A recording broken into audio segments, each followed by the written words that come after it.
Bismillahirrahmanirrahim. Honorable subscribers, my followers, friends, Samein and Nazreen.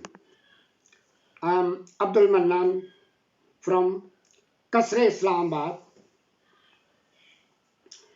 Kasre Darwesh Islamabad. Assalamu alaikum.